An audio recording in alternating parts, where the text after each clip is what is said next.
नमस्कार, मैं अजय कुमार बिहार सचिवालय सेवा से आप सबों का अपने इस YouTube चैनल पर स्वागत करता हूं। मैं इस YouTube चैनल के माध्यम से हिंदी टिप्पण प्रारूपण परीक्षा की तैयारी के लिए कुछ विशेष बातें आपके साथ शेयर करना चाहता हूं। सबसे पहले तो हिंदी टिप्पण प्रारूपण परीक्षा प्रत्येक साल मंत्रिमंडल सचिवालय विभाग, हमारे यहाँ एक विभाग है जिसका नाम मंत्रिमंडल सचिवालय विभाग है और उसका एक विंग है राजभाषा विभाग। राजभाषा विभाग प्रत्येक साल में 2 बार, एक जनवरी माह के आसपास और एक नवंबर दिसंबर के आसपास, प्रत्येक साल 2 बार एग्जाम लेने का प्रोविजन है।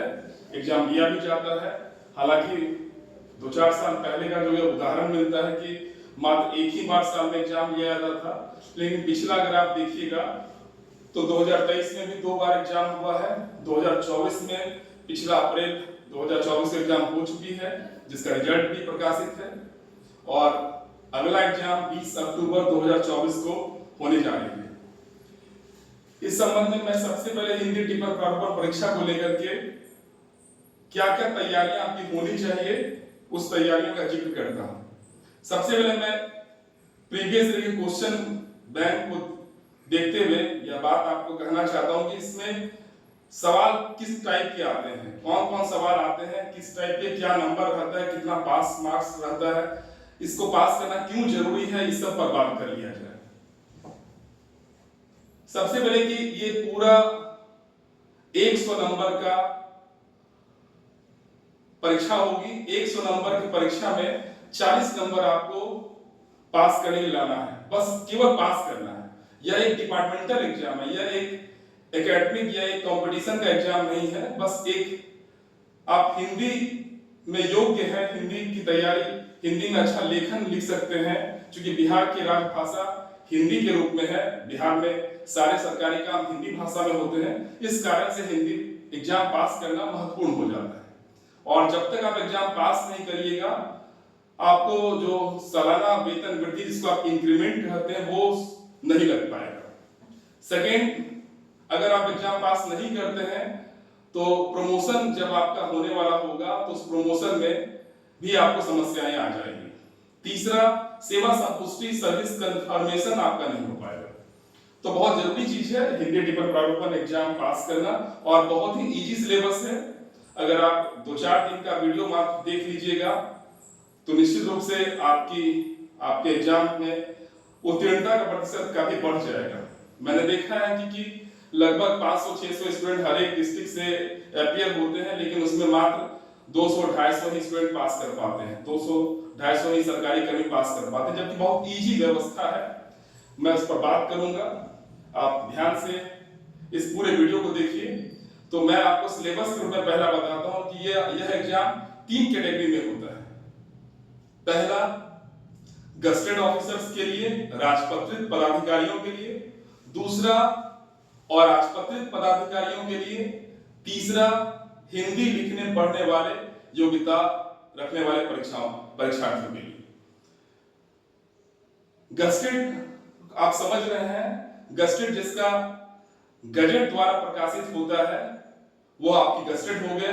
नॉन गस्टेड आप समझ रहे हैं, और हिंदी लिखने पढ़ने वाले हो गए नॉन मैट्रिक। जो नॉन मैट्रिक हैं उनको भी परीक्षा, हालांकि नॉन मैट्रिक का अब एक प्रासंगिकता कुछ बची नहीं है, क्योंकि अब 4th ग्रेड के भी एग्जाम को पास करने के लिए मिनिमम योग्यता मैट्रिक रख दी गई है और सी ग्रेड के लिए इंटर रख दी गई है। तो नॉन मैट्रिक बहुत कम फॉर्म गिरते हैं अब। तो मेजर में आपका गस्टेड और नॉन गस्टेड ही है। तो सबसे पहले नॉन गस्टेड पर हम लोग बात करेंगे कि नॉन गस्टेड का क्या सिलेबस है।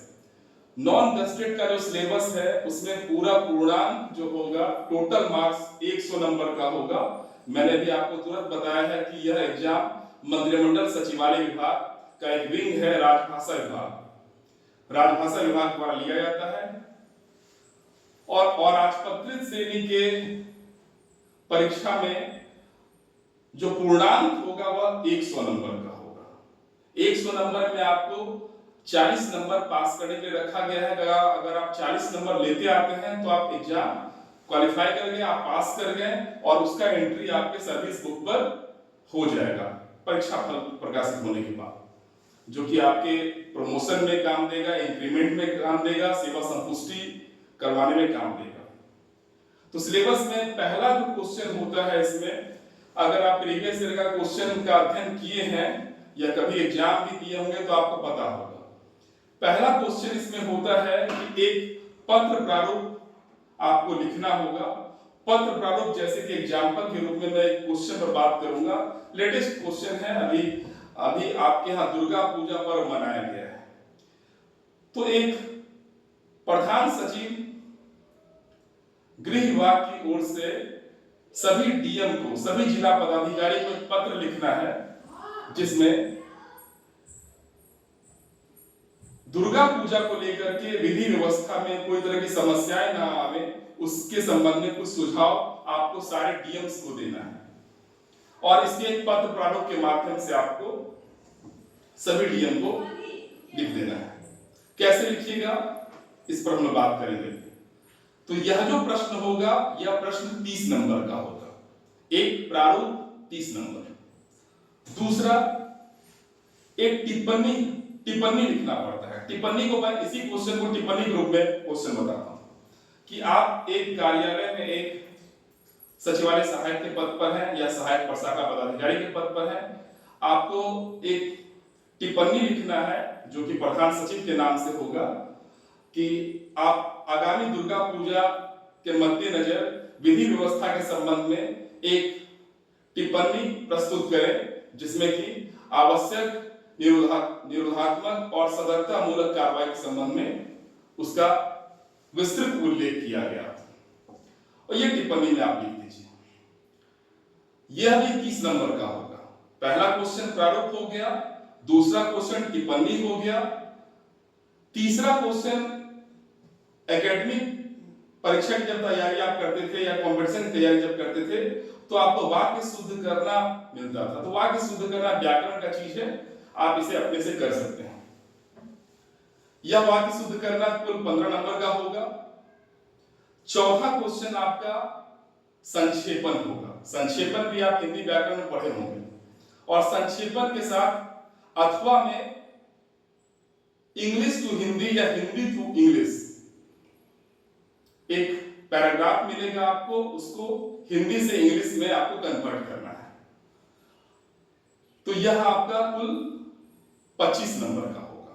तो एक बार फिर से समझ लीजिए, पत्र प्रारूप 30 नंबर का, टिप्पणी 30 नंबर का,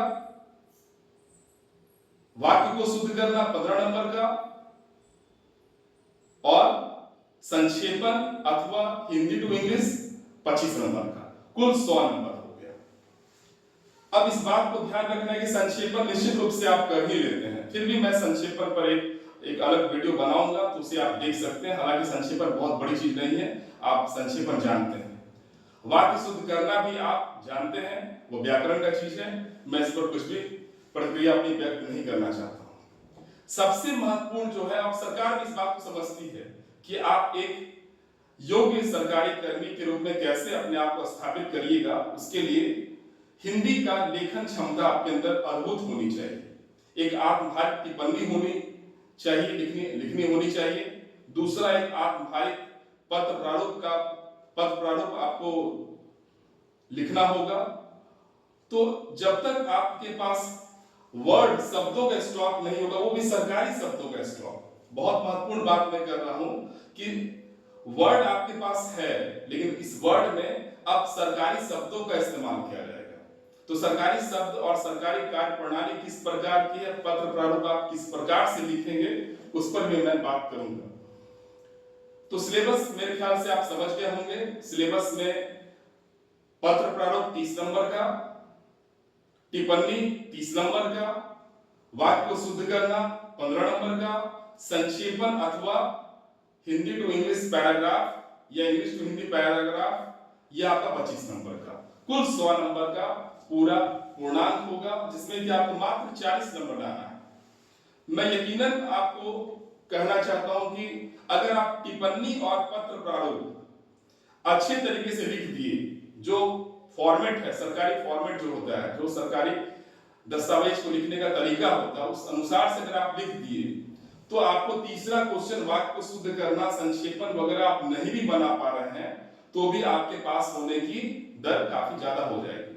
और पास अक्सर वही लोग होते हैं जिनका टिप्पणी और प्रारूपण बहुत ही उम्दा होता है। इस कारण से आप देखिएगा कि बहुत सारे लोग फेल कर जाते हैं।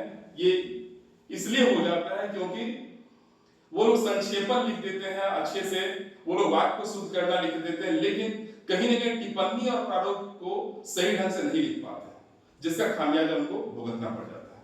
मैंने कई लोगों को देखा है कि वो एक बार, दो बार, तीन बार, चार बार तक एग्जाम दिया लेकिन एग्जाम पास नहीं कर पाए।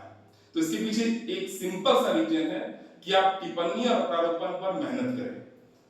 कैसे टिप्पणी लिखा जाएगा, कैसे प्रारूप लिखा जाएगा, इस पर मैं एक डिटेल्स वीडियो फिर डालूंगा। तब तक के लिए जय हिंद, जय भारत, नमस्कार।